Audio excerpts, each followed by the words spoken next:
ทักทายสบายดีบรรยากาศยามเช้าเนาะมื้อนี้เป็นมื้อนึงเนาะมื้อสำคัญทางประบ้านปลาพร้อมทีมงานได้มา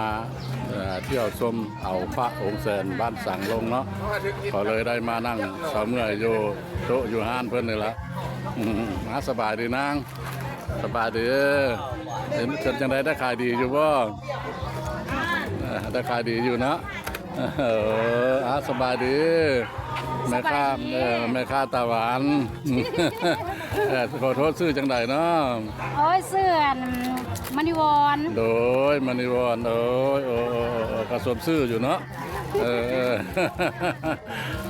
อันนี้ละเครื่องขายเป็นกระต้มขนมเนาะเป็นตำอะไรนี่ละคืออันนี้เด้อนี่นะการผู้ชมเลยอันนี้ละคือ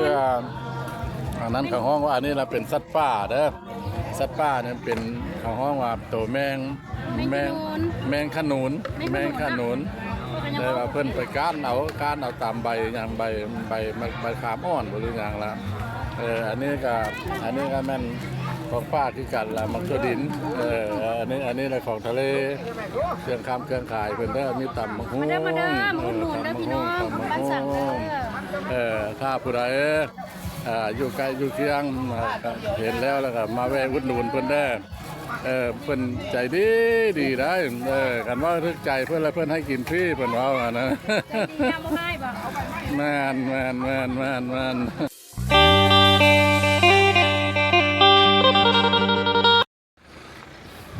ท่านผู้ชมอันนี้มันเป็นบรรยากาศยามเที่ยงเนาะปัจจุบันนี้ก็อยู่ในราว12 โมง00เนาะขออนุญาตนำท่านผู้ชมเด้อแต่ว่า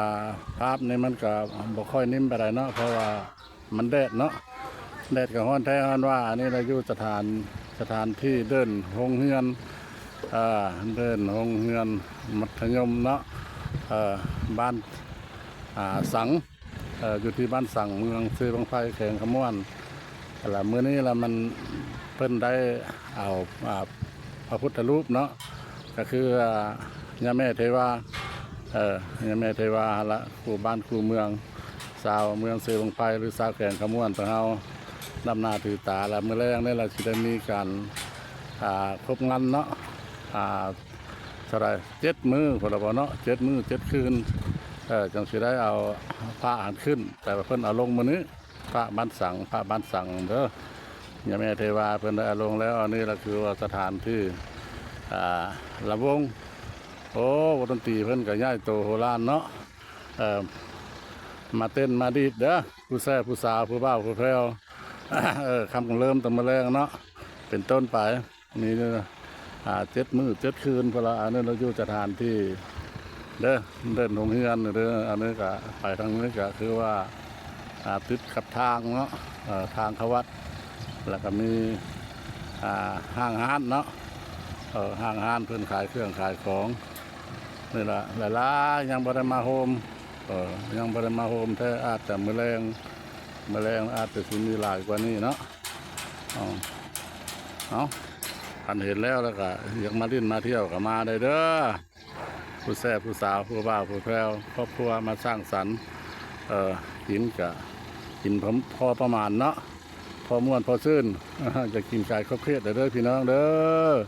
เป็นห่วงเป็นไงลิ้นสงกรานต์ปีนี้กะเนาะกะบ่ยัง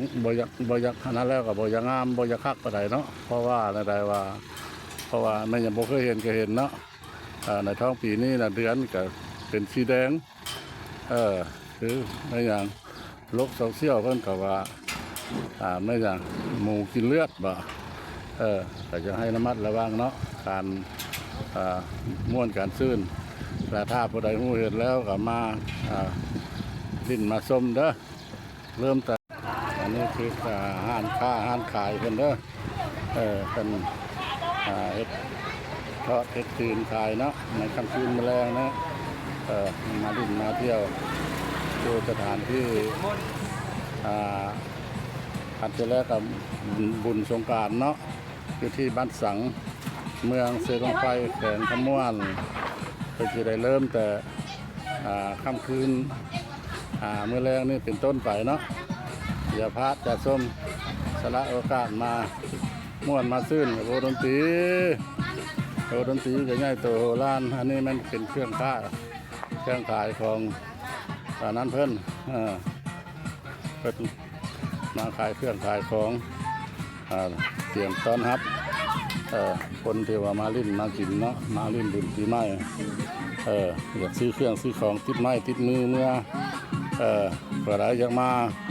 ลองด้วยสีมือเนาะ ยิงปืนยิงใส่อันนั้นละอยากได้น้ำอย่างก็ยิงจะได้M100บอกก็ยิงใส่M100เนาะนี่เด้อคันว่ายิงตัวใดตัวนั้นมันตกแล้วก็ถือว่าได้ตัวใดแม่นสีมือมันยิงเป็นกะเอามาโลครับแค่ต่างดาวเข้าต่างไก่มาที่มาเที่ยวเนาะมาชมปีใหม่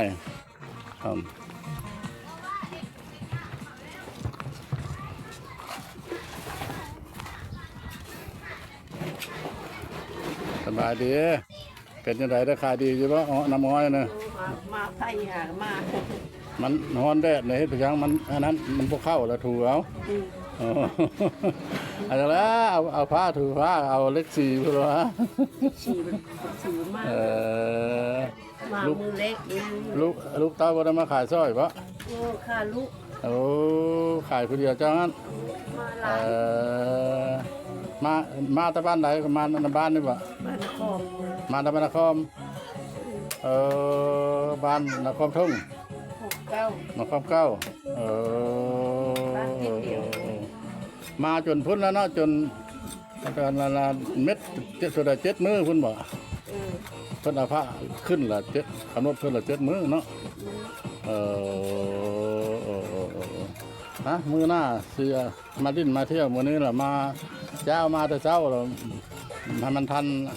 เอาผ้าลงน้ำเพิ่นได้เห็นทันเชื่อหน้าจังสิเอาครอบครัวมาจะมาซื้อน้ำซื้อนี่กินแล้วนังก็มุกเข้าใจหลายสีคูดอันนี้มะมันยังหลายอยู่ละไม่มาเข้าห้านเพื่อแล้วก็ทางทีมงานป้าแปงมันนาเนาะเพิ่นได้เลี้ยงน้ำอ้อยหวาน2 ตุกน้ำอ้อนหวานลานสาวเพิ่นก็งามพี่น้องเอ้ย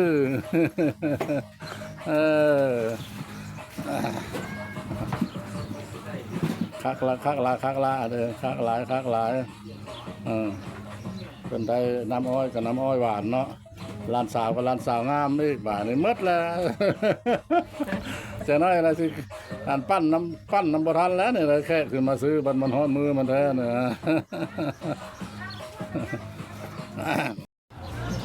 เอาพี่น้องๆก็ได้เวลานาทีแล้วเนาะแต่เช้าก็ไปส่งพระส่งเจ้าเอาพระองค์แสนมัดสั่งลงได้ออกมาแล้วปัจจุบันนี้ก็อยู่ราวๆบ่ายโมงแล้วก็ได้มาถ่ายทำอยู่ห้านขายเครื่องแม่ค้าสาวขายเพื่อนนี่แหละเนาะอยู่ที่บ้านห้วยลังมือเมืองเซบางไผ่แข่งขมวนติดกับทางเลขที่13เนี่ยเด้อไปทางพ้นลาสิว่าไปทางตะแค่ทางพอบ้านพระรอดนี่ว่ามาเศร้าเมื่อยเศร้าแค่จะเล็กจะน้อยแล้วก็สิครับคำมืดหลายแล้วกันยุ่งยากเนาะรถปีใหม่นี่ก็ค่อยๆหลายได้นะสบายดีอันนี้ก็เจ้าของห้านเพิ่นเครื่องขายมีหลายชนิดนั่นแหละเนาะมีหลายอย่างเยอะแต่เครื่องแห้งเครื่องเปียกก็มีเครื่องแห้งเครื่องเปียกเนาะเบียเป็นไข่นี่กับนี้นี่เด้อนั่นนี่ละมีหลายแนวถ้าผู้ใดหากเห็นคลิปของพ่อบ้านพะเลาะเนาะเที่ยวทางเลขที่13คิดอยากพักผ่อนเบาคนนาคลายสมองเนาะมันฮ้อนมันไหม้กันมาแวะอุดหนุนเพื่อนเด้อนี่ละห้านเพื่อนอยู่นี่ละเดินในรถแล่นกายไปกายมาอยู่ใกล้ๆนี่ละเดินสถานที่จอดรถกับกว้างขวางบริเวณใกล้ๆออกจากทางดำก็ได้เด้อออกจากทางดำจอดไปปุ๊บนี่เดินนี่นะจอดไปหลายคันก็ได้โย่มา อุดหนุนมีหลายอันหลายเนี่ยซื้อน้ำซื้อในเนาะน้ำอย่างกับมีหลายสารพัดเครื่องดื่มกำลังคนแก่คนเฒ่าก็มีเอ็มร้อยน้ำหวานอันนี้มันเป็นห้านลูกห้านหลานเราแม่นตั้งอยู่นี่เด้อติดกับทางที่13นี่เราขึ้นกับบ้านห้วยล้างมือเมืองเซบังไพ่แขวงคำม่วนนี่ เป็นต้นเครื่องแห้งเนาะเครื่องแห้งเป็นกระต้มขนมเป็นเครื่องดื่มนี่น่ะนะมีลายแนวลายสนิทมีอยู่ตู้แช่เพิ่นนี่ก็มีเนาะ2-3 หน่วยได้ล่ะเด้อเครื่องดื่มลายอันลายประเภทเด้อมาแวะมาเซา